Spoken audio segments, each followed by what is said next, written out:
Манаас ууг саяхан зөвхөн энэтхэгтэл болж болох хэрэг гэж нэгэн гонигтай чимшиг түүхийг та бүхэнд хүргэсийг санаж байгаа. Харин энэ удаад гэмтэргийн гаралтаар дэлхийд зартай Бразил улсад гарсан зөвхөн Бразилд харж болох гэмтэргийн түүхийг хүргэхээр бэлдлээ. Энэ түүхэнд гарах зарим зүйлс та бүхэнд ямар нэгэн байдлаараа танилж санагдаж магадгүй. Бичлэгийн оршил хэсэгт дурдсанчлан энэ удаагийн түүх Бразил улсад өрнөх болно. Бразил гэхээр танд хамгийн түрүүнд юу толгойтой нь ордог вэ?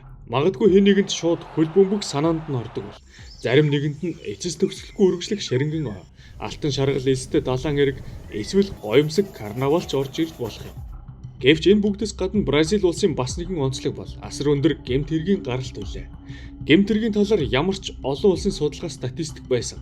Та эхний аравт заавал Бразил хэмээх энэ улсыг олж харах болно. Бразилийн ихэнх хотуудын адил өнөөдрийн түүх өрнөх Манаус хот ч гэсэн гэмт хэргийнхээ гаралтаар бусад ямар ч хотоосоо дутхааргүй аюултай газар юм. Энэ хотод байна гэдэг нь л өөрөө амь насанд маш аюултай зүйл гэж тооцогддог бөгөөд тэнд буруу газараа төөрөд очичход л өхөлтэйгээ нүүр тулах хангалттай боломжтой байдаг гэжээ. 1989 онд өмнө нь цагдаагийн алба хаагч байсан 31 настай Wallace Souza гэгч гэмт хэргийн талаар нэвтрүүлэг хийж эхэлснээр энэ түүх эхэлнэ. Тэр өөрийн төрлөх Манаус хотод амьдрах ямар байдаг, ямар гэмт хэрэг өдөр тутамд нь тэдний дунд гардаг талаар үзүүлэхийг анхандаа зорж байсан гэдэг юм. Мэдээж энэ нь Бразил төдийгүй Манаус хотдооч цоо шин нэвтрүүлэг байгаагүй ба өмнө нь ийм нэвтрүүлэг Бразилд зөндөө гардаг байсан байна. Гэвч Соузагийн нэвтрүүлэг юугаараа онцгорч байсан бэ гэхлээр тэр үзэгчдээс огт ямар нэгэн зүйл нуухгүй, бүрэн хэмжээгээр нь яг болсон зүйлийг тэр чигт нь хүргэхээр зорж байсан гэв. Төвний нэвтрүүлэгт ямар ч цензур блюргүй, цочирдуулам дүрсүүд орж ирж байв. Соузагийн нэвтрүүлэг яг бодит байдлыг үзүүлж байсан ба хүн хөнөөгдсөн бол цус нүжнөөс айлгүй цогцыг нь улам ойроос тод томрон харуулж байснараа бусад ижил нэвтрүүлгүүдээс ялгарч байсан юм. Энэ нэвтрүүлэг нь олон хүнд хүрч, тун удалгүй зүгээр нэг нэвтрүүлэг байхаа болж бие даасан сувг болсон бөгөөд Livre сувг гэх болжээ. Livre Channel гэдэг нь үнгүй сувг гэх утгатай нэр юм. Тэдний нэвтрүүлэгт автомашины ослын нүд талтрэм дүр зургийг үзүүлэхээс гадна гэмт этгээдүүдийн зэвсэгт мөргөлдөөнүүдийн халуун цэг дээрч очиж цагдаа нарын тусгай ажиллагааг шууд дамжуулан хүргэдэг байв.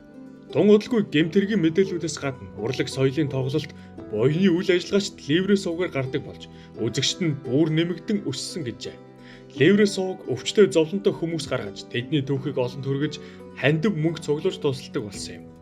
Энэ бүгд нь Манаус хотынхныг Livre сувгт улам дуртай болгож байсан байна. Удалгүй Livre сувгийн нэр хүнд Манаус хотоос чальж Бразил даяар төгөх болов. Харин сувгийн гол нүүр царайнд сувгийг үүсгэн байгуулагч Wallace Souza өөрөө байсан тул төөний нэр хүндч дагаад өсч байлаа. Соузаг гудамжинд явж байхад нь таарсан хүмүүс түүнтэй гар барьж мэндслэхээс гадна алга ташиж хүндэтгэлж үзүүлдэг болсон юм.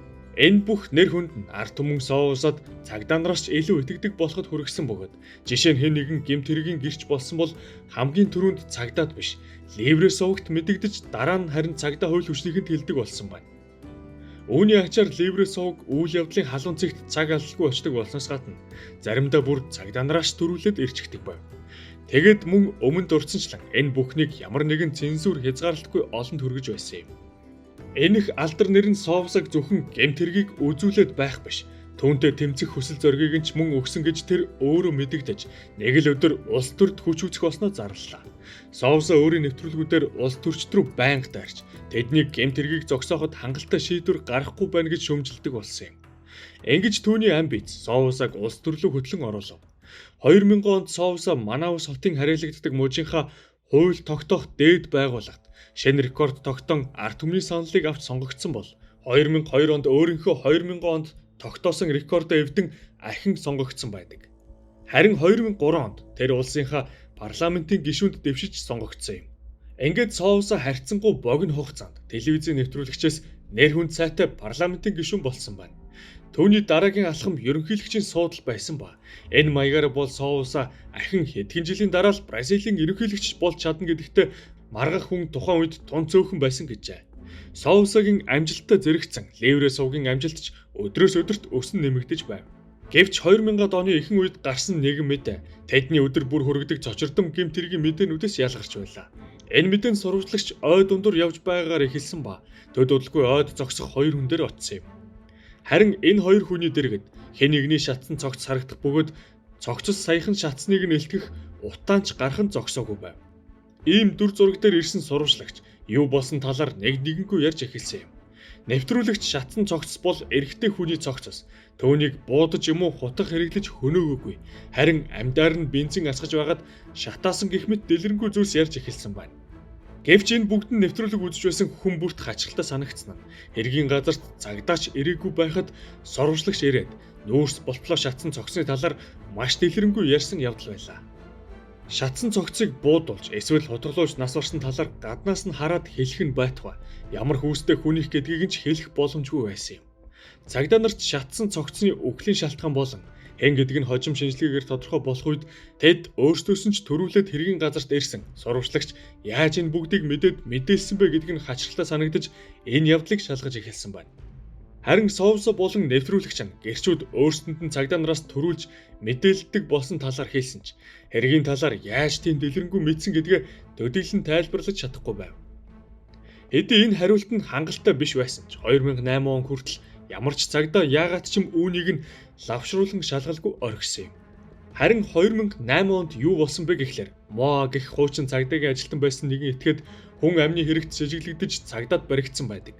Мог хорж шалгаж байсан ч тэр ихэнд хад чулуу мэт тайван өөртөө итгэлтэй байсан нь тун удахгүй суллагдаж бүх зүйлийг аргалж дөнгөн гэдэгтээ итгэлтэй байгаа мэт байсан гэжээ. Гэвч тэр цаг хугацаа өнгөрөхийн хэрээр өөрийгөө ял авна гэдгээ ойлгож итгэлтэй байдал нь алга болсноор бразилчуудыг цочрдуулсан мэдээллүүдээ нэгнийгэнгүй ярьж эхэлсэн юм. Мо өөрийгөө арт түмний хайртай хүү улс төрч Соусагийн бие хамгаалагч байсан гэд түүний захиалгаар нэг биш нэлээ хэдэн хүн хөнөөсөн талаараа хэлхэн тэр. Жишээ нь сая дурддагддаг ой дотор байсан утаанч гарч дуусаагүй шатсан цогцос Могийн хийсэн ажил гэдэг нь тодорхой болж харин сурвалжлагч хэргийн бүх дэлгэрэнгүй мэдээллийг Могоос олж мэдсэн тодорхой боллоо. Сурвалжлагч тухайн үедээ хит ажилдаа улаарч байгаад тун болчмгүй алдаа гаргаж хүн хараад шууд тогтоочих боломжгүй зүйлийг хүмүүст мэдүүлж баригдсан ч тухайн үедээ Бразилийн хамгийн алдартай нөлөө бүхий хүний телевиз байсан тул шалгалт нь тэгсгэд зогссон гэдэг нь тодорхой болсон юм. Хүн хөнөөлгөд телевизтэй хамгийн түрүүнд мэдээлүүлж мэдээ бэлтгүүлсэн нь өвгөр дууссангүй ахин хэд хэдэн тохиолдол байсан ч тогтоогдов. Бас нэгэн жишээ дурдвал Ливрэ сувгийн нэгэн сурвалжлагч хэргийн газарт бүхнээс түрүүнд ирсэн ба энэ нь хэрэг гараад хэдхэн секундын дараа мэтэл байсан гэжээ. Хэргийн хохирогч нь буудуулсан шархтаа газар твтэх бөгөөд амьд төдөөгүй өвдөлтөөсөө болж тарчилж байхад нь алдарт Ливрэ сувгийнхан түүнийг бичиж улс орон даяар шууд хүргэж байсан юм. Гэвч энэ бүгд Могийн мэдгэлийн дараа л хүн бүрт тодорхой болж тэд яаж ийм хурдан хэргийн газарт очоод хэргийн талаар зөвхөн алуурчанд л байж болох дэлгэрэнгүй мэдээллийг хүргээд байсан нууц нь ил боллоо. Энэ бүгдийн ард гэмт хэрэг их гардаг төрлөх хотоо төдийгүй улс орноо гэмт хэрэгээс ангижруулна гэж парламентэд сонгогдож гарч ирсэн Wallace Souse өөрийн телевизийн нэвтрүүлгийн өндөр рейтингийн төлөө гэмт хэрэг захиалж байсан болж таарсан юм. Энэ бүхэн ил болоход мэдээж Souse Мог бие хамгаалагч байсан гэдгийг үгүйсгэж ийм гэмт этгээдийг хизээч таньдаг байгаа ч үгүй гэж мэдэгдэж байлаа. Эдгээр нь түүний өндөр улс төрийн рейтингээс айсан эсрэг намын улс төрчдийн зохиосон бузар гүтгэлэгч гэж байв. Магадгүй энэ нь зөв стратеги байсан байж болох ч энэ үед нь олон нийтэд Соусагийн Мотой өөрийн харшийнхаа усан санд хамт ахуулсан зураг нь ил болсон юм. Зураг ил болсноор хүн бүрт бүх зүйл ойлгомжтой болсон ч Соуса өргөжлүүлэн өөрийгөө гин буруугүй гэж зарлсаар харин зургийг эвлүүлэг хуурамч зураг гэх мэт ийм үед хилдэг цайны үгсийг араас нь хэлж байв. Тэр өөрийн телевизийн сувгийг ашиглаж өөрийгөө гин буруугүй гэх мэдээлэл нэвтрүүлгүүдийг хийж байснаас гадна парламентын танхимаас ч чанга дуугаар цуцалтгүй хашгирч байсан юм. Энэ үед нэгэн хашгиралтай явдал болсон нь Могийн байгаа шоронд учир битүүлэг дэлбэрэлт болсон байдаг.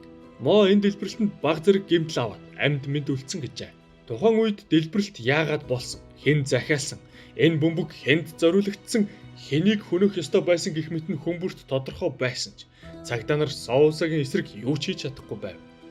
Учир нь ихэнх улс орнуудад байдагч тэр дундаа авилгалд идэгдсэн улсуудад буруугаар ашиглагдаж хулгайч алуурчдыг хамгаалдаг парламентын гишүүний халдшгүй байдал гэх хуулиас болж шалгаж чадахгүй байсан юм.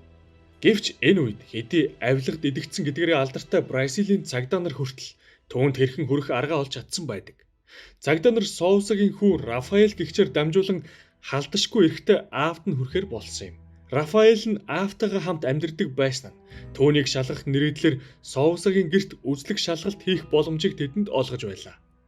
Цагдаа парламентын гишүүн Уоллес Соусагийн гэрт шалгалт хийж чадахгүй ч гэсэн парламентын гишүүн биш хүү Рафаэлийнх нь гэрт буюу Соусагийн гэрт шалгалт хийх үндслэл үүснэ нь энэ.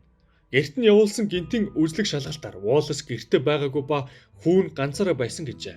Цагдаа нар Рафаэлийн өрөөнөөс хууль бус зэвсэг, буутсан сумнууд болон бүртгэлгүй их хэмжээний валютаас гадна Моагийн хөнөөсөн хүмүүсийн нэрсийг бичсэн цаас олгон дээр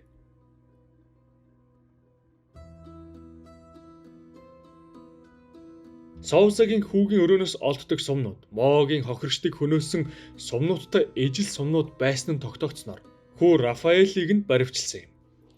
Үүний дараа Соусагийн тойрон хүрээлэгчид буюу телевизийнх нь ажилчид ойр тойрны туслах гэх мэт хүмүүсийг нь шалгаж тэднийг мансууруулах бодис судалддаг, хууль бус зэвсэг хадгалсан гэх зэрэг хэрэгүүдээр баривчиллаа.